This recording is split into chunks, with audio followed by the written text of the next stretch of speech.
Kalau Anda sudah syahadat, tolong jangan batasin pikiran cuma Indonesia. Karena Anda sudah syahadat.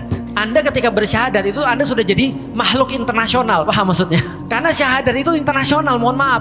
Gitu kan ya. Karena kalau Anda sudah asyhadu an la ilaha illallah, Anda jadi warga dunia nih. Karena batasnya itu dunia. Maka Rasul ngajarin Anda bukan hanya berpikir Indonesia. Menjadi muslim berarti mikirin muslim. Bagaimana cara membela Baitul Maqdis sangat terkait dengan problematika. Apa problematikanya? Nih, di dalam kepala ini. Salah satu keberhasilan gerakan politik dalam jangka menengah adalah membuat orang-orang yang punya amanah kepemimpinan atau yang jadi wakil-wakil Anda itu untuk ngomong tentang masalah Baitul Maqdis. Wali kota ngomong, gubernur ngomong, pemerintah ngomong, menteri-menteri ngomong, presidennya ngomong, suka atau tidak suka. Karena ini dibicarakan oleh orang-orang banyak. Karena yang dibicarakan orang-orang banyak pasti mereka akan omongin juga. Kenyataan itu adalah realitas dan bukan idealitas. Artinya kita jangan pernah menyerah pada keadaan. Apa yang aku sampaikan tadi adalah sebagai introspeksi pribadi, introspeksi jamaah, agar kita ngerti tugas kita tuh masih panjang. Karena orang bilang langkah pertama untuk bergerak adalah sadar bahwa kita harus bergerak. Karena penyakit yang paling parah adalah nggak ngerti kalau dia punya penyakit. Bisa dipahami sekalian. Maka kalau orang ngerti dia punya penyakit, dia mau ngilangin penyakitnya itu. Oke. Buku yang kedua yang saya tulis di Baitul Maqdis for Dummies, itu jilid yang kedua, itu semua jawaban yang Mbak tanyakan tadi. Jadi bagaimana cara kita bergerak? Harusnya semuanya itu disampaikan di buku yang pertama, tapi karena akhirnya terlalu panjang, akhirnya kita bagi dua bukunya, sekarang lagi ditulis bukunya. Nah ini aku spill buat teman-teman sekalian, lalu bagaimana caranya? Jadi gini, salah satu mujizat Al-Quran yang paling aku rasakan pada tahun-tahun, 2 tahun belakangan ini adalah dalam surat Al-Isra itu.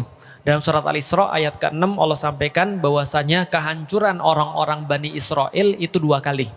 Jadi karena mereka berbuat kerusakan marrotain kata Allah di dalam Al-Quran, yaitu berbuat kerusakan 2 kali.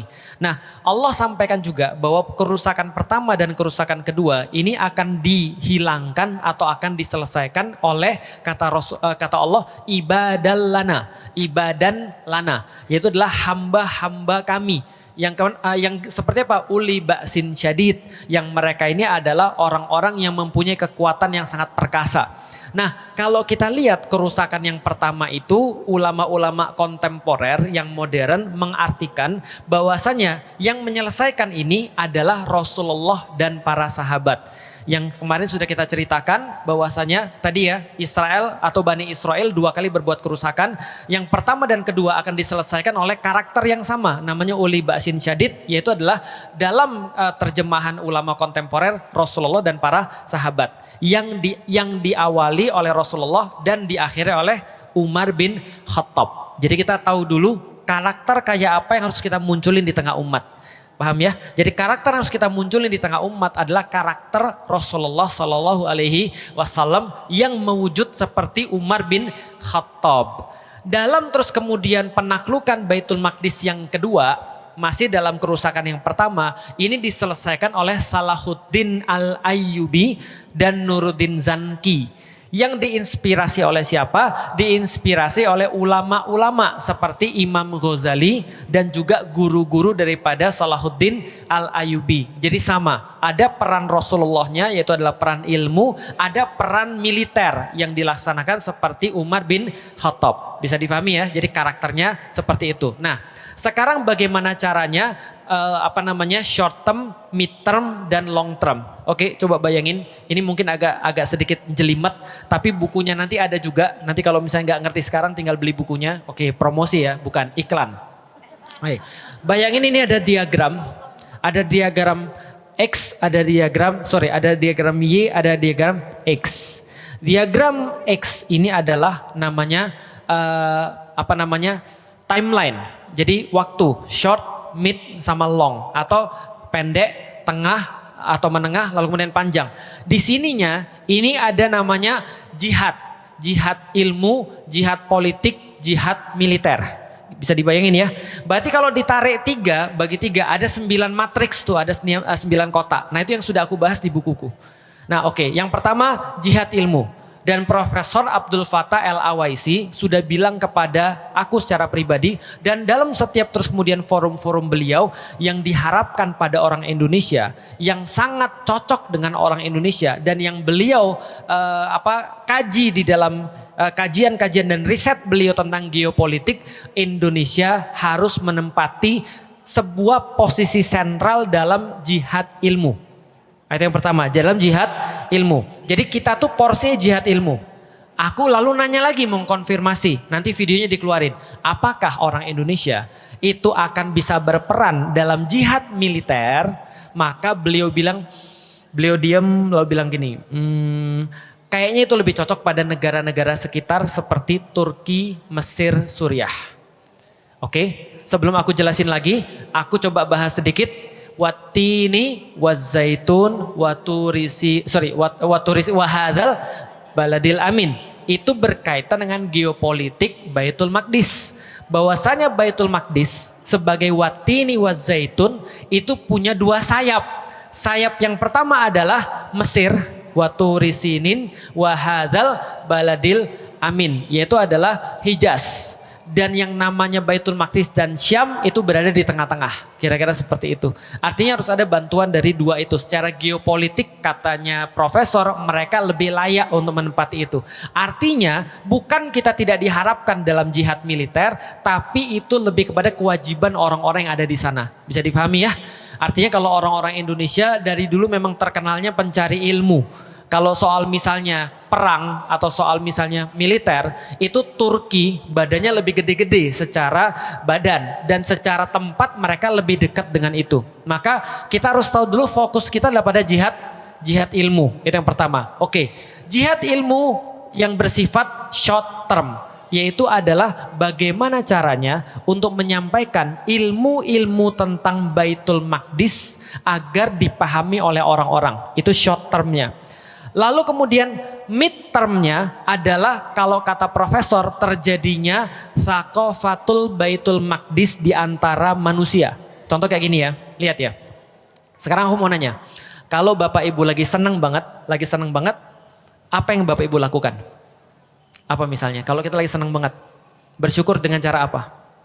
Dakwah. Wow, luar biasa. Ini sangat pro sekali ya. Kalau masyarakat pada umumnya deh, kalau lagi seneng ngapain kira-kira?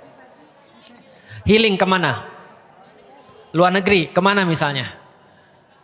Kapadokia, oke, it's my dream gitu kan ya.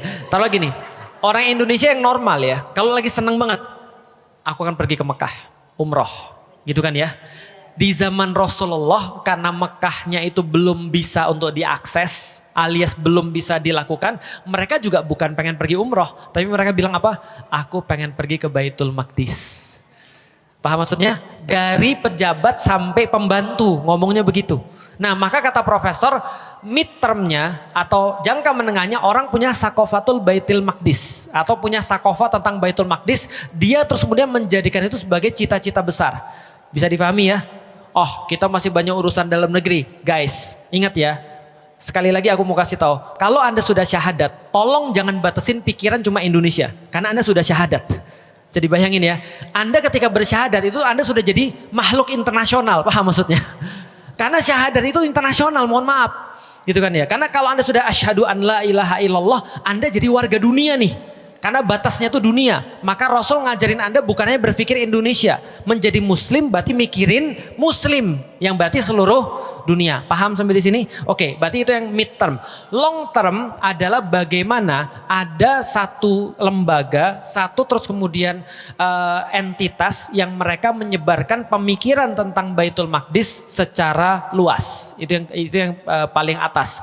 Dan yang paling atas ini baru bisa terjadi kalau andaikan kita sudah punya infrastruktur kesatuan di antara seluruh negeri-negeri kaum muslimin. Itu yang ketiga. Oke, secara politik yang paling rendah, yang short term adalah membicarakan tentang Baitul Maqdis secara internasional. Ingat, how to atau bagaimana cara membela Baitul Maqdis sangat terkait dengan problematika. Apa problematikanya? Yang sudah aku kasih tahu berkali-kali. Nih di dalam kepala ini.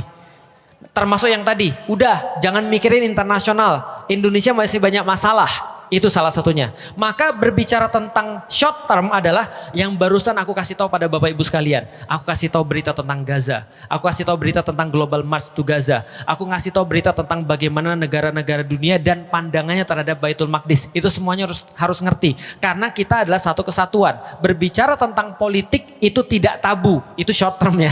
Itu kan ya. Yang kedua adalah ada tekanan-tekanan yang barusan aku kasih tahu.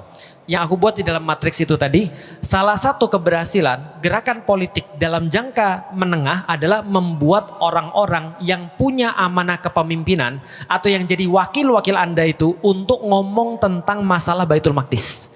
Jelas sampai di sini? Wali kota ngomong, gubernur ngomong, pemerintah ngomong, menteri-menteri ngomong, presidennya ngomong, suka atau tidak suka. Karena ini dibicarakan oleh orang-orang banyak.